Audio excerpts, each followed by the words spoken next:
terakhir wabil qadari khairihi wa syarrihi minallahi ta'ala. Yang berikutnya adalah mengimani adanya takdir.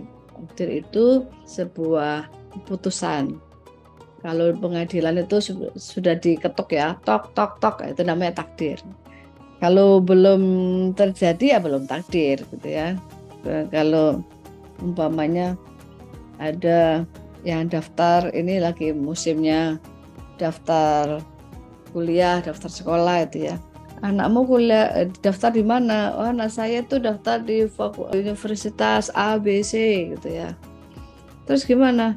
Nggak tahu lah nanti takdirnya gimana yang baik. Ya, takdirnya gimana yang baik karena belum keputusan. Pas kemudian besok ada pengumuman bahwasanya si Ananda Kholida mama diterima di IAIN atau sekarang UIN gitu ya. Oh, berarti udah itu takdirnya dia ada di situ. Maka kalau dihubungkan dengan hadis yang bahwasanya 40 hari ya awal sperma, kemudian 40 hari dia jadi darah, daging dan seterusnya itu kan. Ketika 4 bulan kira-kira ya ditiupkan roh dan ditentukan takdirnya, ditentukan bukan takdir bahasanya, ditentukan apakah dia nanti syaqiyun am sa'idun ya, dia akan bahagia atau tidak dan lain sebagainya. Itu namanya qada ya, ketetapan bahwasanya si A nanti umurnya 80 tahun, si B nanti umurnya sampai 100 tahun, si C ini umurnya mungkin hanya sampai 40 tahun ya gitu-gitu. Itu qada.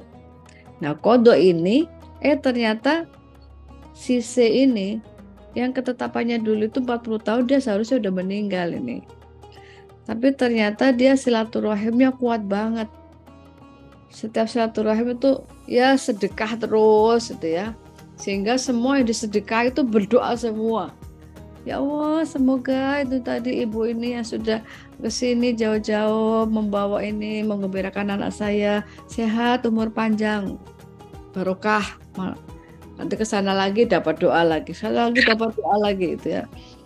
Sehingga yamhullahu ma yasha' wa yuthbit ya. Kemudian Allah menghapus itu. Wah, ini tidak jadi umur 40 deh. Saya perpanjang sampai 80 tahun usianya. Nah, kayak gitu. Jadi ini qada itu bisa dirubah dengan doa. Ya. Dirubah dengan doa, ya otomatis doa itu ada amalnya, bukan doa tapi nggak ngapa-ngapain ya. Maksudnya bisa dirubah dengan doa, dengan amalan-amalannya, dengan perbuatan. Nah, kalau sudah kemudian yang telah terjadi itulah namanya takdir. Khairihi wa syarrihi, ini ketetapan Allah itu baik dan buruk. Sebenarnya kalau ditanya, Ibu kenapa ada ketetapan buruk? Kenapa Tuhan tega memberikan ketetapan buruk kepada hambanya?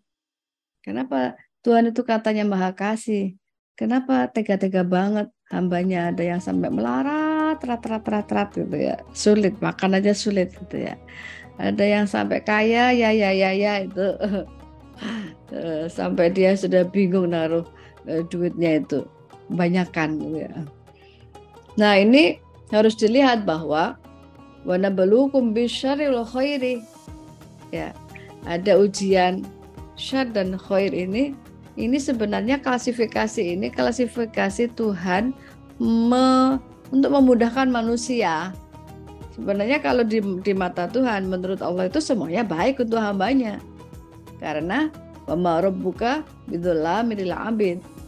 Karena pada dasarnya Allah itu tidak akan mendolimi manusia, tidak akan mendolimi sedikit pun kepada hambanya. Terus kenapa Bu harus dikasih kejelekan? Sebenarnya tuh nggak jelek gitu. Penilaian jelek itu ya manusia gitu. Sehingga kita sudah punya pemetakan sendiri. Kalau kita tes ujian ya, kalau kita ujian maka kalau kita lulus berarti ini adalah baik. Kalau kita nggak lulus maka ini adalah jelek. Padahal bagi Allah mau lulus mau nggak lulus itu adalah baik semua gitu.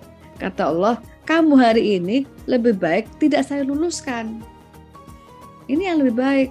Karena kalau kamu saya luluskan nanti begini. Kamu hari ini lebih baik saya luluskan. Nah, jadi ada pemetakan bisyar wal khair, ini adalah dalam rangka Allah memudahkan. Ini ukurannya adalah ukuran kacamata manusia. Karena ayat dan hadis ini mau dibaca manusia, maka kacamatanya dipakai kacamata manusia. Maka harus dijelaskan bahwa ini bukan berarti Tuhan itu mau ngelei, mau membuat sesuatu yang jelek kepada hambanya, tetapi justru itu bagian dari kecintaan Allah kepada hambanya, bagian dari cara Allah memberikan kebaikan. Cara Allah memberikan kebaikan, tapi dinilai hambanya itu sebuah kejelekan, padahal itu bagi Allah itu baik gitu ya. Kamu sekarang ini cukuplah gajinya 500 dulu. Ntar kalau kamu sekarang bersyukur, nanti pada saatnya saya kasih 1 bulan bisa 5 juta gitu.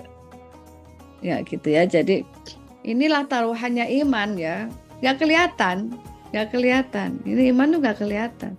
Taruhannya iman ya, kita yakin gitu aja.